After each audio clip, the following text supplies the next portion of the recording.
Hey guys, we're here with Marty Malik. He's the VP of Global Alliances and Business Development, and we're just going to talk a little bit about the future of RIM and BlackBerry 10. All right, thanks.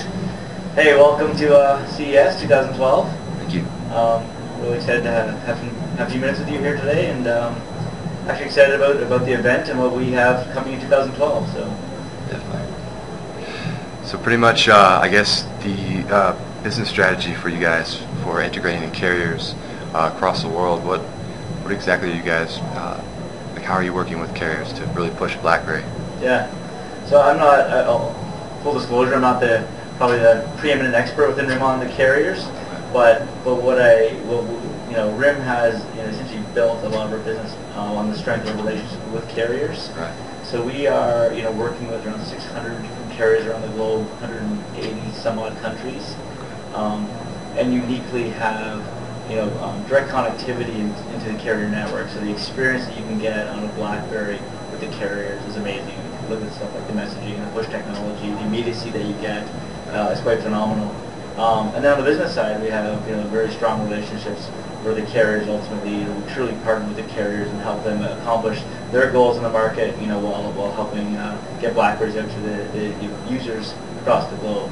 Right. So I think the global part is really an interesting element that's worth understanding. A lot of people look at one country, the United States or Canada, or what's happening, but when you look at RIM as a global business, pretty fantastic numbers. I don't know them all 100%, so I'm hoping I'll get them mostly right here, but we grew from about 50 million active users to 75 million active users over the last year, and have dominant market positions in pretty much every continent in around some countries within every continent. So if you look at Latin America, places like Venezuela or Colombia or Argentina, or Europe, places even like the UK, get into Asia Pacific, India or Indonesia, and Thailand.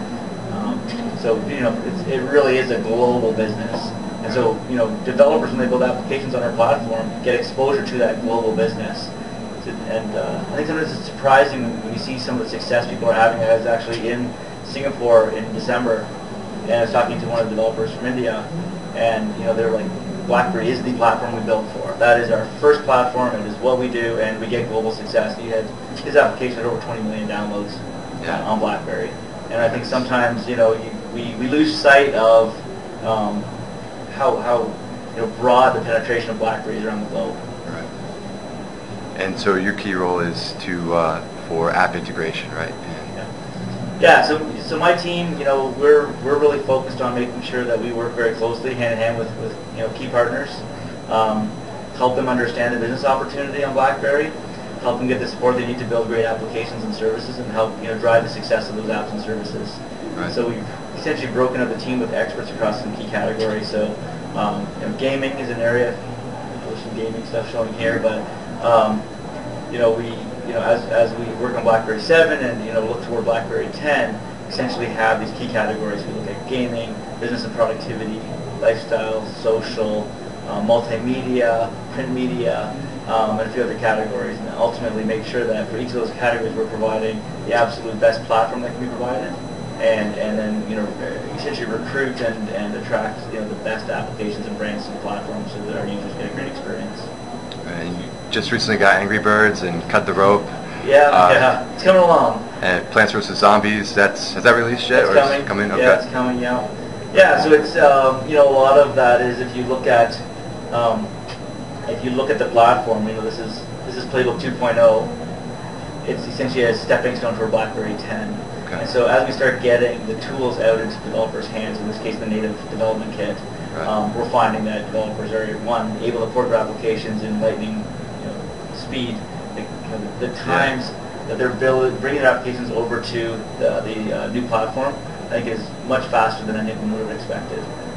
So that leads to the ability to get some of these titles very quickly to the platform, and then they're having success on the platform as well, and that also helps drive future success. So. Right. Yeah. Speaking of success, I noticed that pretty much all of Angry Birds games were top grossing, or not top grossing, but in the top 10. Right. Do you know how much they did gross off of that? We're unfortunately it's their data ultimately, so okay, we're not able to disclose the sales of any of our vendors. Right. but I think both ourselves and Roby are quite Right. pleased with the success of the launch, and we still see it has Angry Birds clearly has legs. Right. Yeah. Yeah. Exactly. So and we see that as new titles come onto the platform, we see really good adoption, and particularly as you look, it's a growing platform. If Playbook sales have continued to increase. I think we had a really strong holiday season, Right. and that's reflected in the download numbers that we see from our partners as well. So it's a ramp up, if you will, and this year we'll continue to see increased adoption of Playbook, and particularly huge advantage for developers as they build their applications for Playbook. This operating system is essentially the precursor to BlackBerry 10, and so these applications will work on those devices. Right. So you have that great opportunity that if you're building an application now, works on Playbook, you get initial sales out there in the Playbook market, and then you're prepared for the onslaught of BlackBerry 10 users. Very cool. And so I guess like with can other developers find out some of the download numbers? Just meaning that like with Angry Birds, I guess kind of advertising how many downloads they have to be very attractive to other developers. It's a good point. Yeah, I think that is something. We've had a lot of partners come forth and talk about their numbers on the BlackBerry smartphone platform. Like Drive Safe was saying that they had 12 million users of Drive Safely on BlackBerry, like 80% of their population. Wow. I saw a report from Wikitude, augmented reality, saying that BlackBerry BlackBerry usage is actually more than all of the other platforms combined. So you start seeing that type of data come out from developers, and I think we'll see that start to happen with Playbook as well. It's really just ramping up. So yeah, very cool. Yeah, I guess are there any other? Yeah. So Playbook 2.0 is something that comes out next month. It's a big release for us.